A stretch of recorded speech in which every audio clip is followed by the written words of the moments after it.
کن فیکن کن فیکن فیکن۔ ایک بات اور کرنے لگا ہوں، ذرا سخت ہے، پر چونکہ مضمون ہے تو مضمون بیان کرنا فرض ہے۔ جانوروں کو لڑانا حرام ہے۔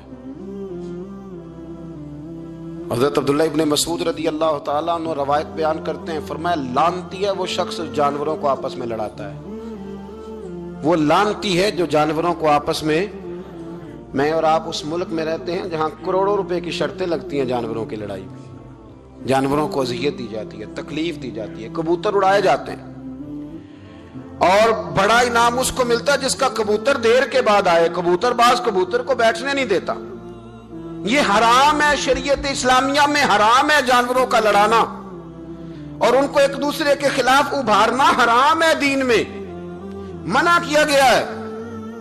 آپ جانور کو اگر پالیں گے بھی تو اس حد تک پالیں گے کہ جس حد تک اس کو کسی اذیت میں مبتلا نہ کیا جائے۔ کتوں کی لڑائی کرائی جاتی ہے، مرغوں کی لڑائی کرائی جاتی ہے، جانوروں کو اذیت پہنچتی ہے، بیلوں کی لڑائی ہوتی ہے، سینگ ٹوٹ جاتے ہیں، لہو اتنا بہتا ہے جانوروں کا کہ دیکھا نہیں جاتا، لیکن سامنے بیٹھنے والے تالیاں بجا رہے ہیں۔ یہ تو بڑے سخت دل لوگوں کے رویے کہ جانور کا خون بہ رہا ہے اور آپ تالیاں بجا رہے ہیں۔ مرغے بیچارے کی چونچ لہو لہان ہو گئی ہے، سامنے والے نے اتنا مارا ہے اور یہاں تالیاں بج رہی ہیں کہ میرا جیت گیا ہے، بجائے اس کے کہ اس کو پٹی کی جاتی، اس کو دیکھا جاتا۔ یہ تو سنگ دل لوگوں کا کام ہے۔ ہم تو رحمت للعالمین نبی کے غلام ہیں صلی اللہ علیہ وسلم۔ ہمارے دین نے تو ہمیں یہ مزاج ہی نہیں دیا۔ ہم نے تو پیار کرنا ہے، ہم نے تو محبت بانٹنی ہے، ہم نے تو خلوص پیدا کرنا ہے، ہم نے تو شفقت کرنی۔ جانور پر رحم کھایا جائے گا، اس کا خیال رکھا جائے گا۔ پھر آگے چلیے، میرے نبی پاک علیہ الصلوۃ والسلام نے جانور سے اس کے بچوں کو جدا کرنے سے منع فرمایا۔ جب تک بچے کو ماں کی ضرورت ہے اسے جدا نہیں کیا جائے گا، جب تک وہ دودھ پیتا ہے اسے جدا نہیں کیا جائے گا، جب تک چڑیا کا بچہ بھی چھوٹا ہے اور اس کی ماں اس کے لیے دانہ لے کے آتی ہے تو اسے ماں سے جدا نہیں کیا جائے گا، اس کے جذبات کا، احساسات کا خیال رکھا جائے گا۔ یہاں تو میرے دیہاتوں کے جو بڑے سمجھدار قسم کے سمجھدار چودھری قسم کے لوگ ہیں، ان کا بھی جب بہو سے اختلاف ہوتا ہے تو کہتے ہیں اس کے بچے رکھ لو، یہ جب خود روئے گی تو لوٹ کے آ جائے گی۔ جس محبوب نے جانور سے اس کے بچے جدا کرنے سے منع کیا، ماں سے بچے جدا کر رہا ہے۔ اور سیانے لوگ اور کچھ میکے بھی ایسے ہیں، میکے بھی وہ کہتے ہیں بیٹے تو آ جا اور بچے واپس کر دے، اس لیے کہ بھئی ہمارا نہیں ان سے نظام چلے گا، بچے ان کے ہیں تو ان کو دے۔ یا کتنا ظلم ہے۔ سیانا انسان ہو کے یہ بات کر رہا ہے، سمجھدار ہو کے، عقل مند ہو کے، ذی شعور ہو کے، دعویٰ ہے اس کی بزرگی کا۔ نبی رحمت علیہ السلام کی غلام حضرت ابو ہریرہ رضی اللہ تعالیٰ عنہ فرماتے ہیں، مشکات میں موجود ہے، فرمایا کہ چڑیا آئی اور آ کے میرے نبی کے کندھوں پہ بیٹھ گئی۔ جانے اس چڑیا نے کیا کہا کہ محبوب کی آنکھوں میں آنسو آ گئے، حضور روئے اور فٹافٹ حضور اٹھے، فرمایا کون اس کے بچے اٹھا کے لایا ہے؟ کس نے اس کے بچے اٹھائے؟ کون ہے؟ جلدی بتاؤ۔ تو حضرت ابو ہریرہ کہتے ہیں کہ صحابی ہے کہ یا رسول اللہ مجھے ذرا پسند آ گئے تھے تو میں اٹھا لایا ہوں۔ حضور نے فرمایا اسے واپس کر دے، ورنہ یہ میری بارگاہ میں شکایت کر رہی ہے تو قیامت میں بھی تیری شکایت کرے، اور جا وہیں رکھ کے آ جہاں سے تو اٹھا کر کے لایا تھا۔ میرے دوستو، دین اتنے اعلیٰ حقوق بیان کرے جانوروں کے اور انسان اس سے آگے بڑھ کے انسانوں کے ساتھ سلوک کرے۔ محمود غزنوی کا نام تو آپ حضرات نے سنا ہے۔ محمود غزنوی کے جو باپ تھے ان کا نام تھا سبکتگین۔ سبکتگین ایک آدمی کے غلام تھے، مزدوری کرتے تھے، کسی کے یہاں ملازم تھے، شکار کے بڑے شوقین تھے۔ فرماتے ہیں کہ میں تنخواہ تھوڑی کم لیتا تھا اپنے آقا سے اور اسے کہتا تھا کہ ہفتے میں ایک چھٹی مجھے ضرور دینی ہے، میں نے شکار کھیلنا۔ اور یہ بھی یاد رکھ لیں کہ شکار ضرورت کے لیے کھیلنا جائز ہے، شوق کے لیے کھیلنا جائز نہیں ہے۔ آپ شوق کے لیے جانور مار کے گھر آ گئے، شوق کے لیے جانور مارا اور گھر آ گئے۔ معاذ اللہ تعالیٰ ایسے بھی شہزادے ہیں سیاستدانوں کے، سیٹھوں کے، نوابوں کے، جو کہتے ہیں کہ ابھی وہ کوئی کھانے کے لیے تھوڑی شکار کر رہا ہے، وہ تو نشانہ پکا کر رہا ہے اپنا۔ معاذ اللہ نشانہ سمجھ کے جانور کو مارا جائے گا، اور یہاں تک باتیں سننے میں ملتی ہیں کہ جانور باندھا جاتا ہے، اس پہ نشانہ کیا جاتا ہے۔ رسول پاک علیہ السلام نے لعنت فرمائی ایسے شخص پر جو بندے جانور پر نشانہ لگاتا ہے۔ یہ ہمارے شوق ہیں، یہ بڑائی کی علامت ہے۔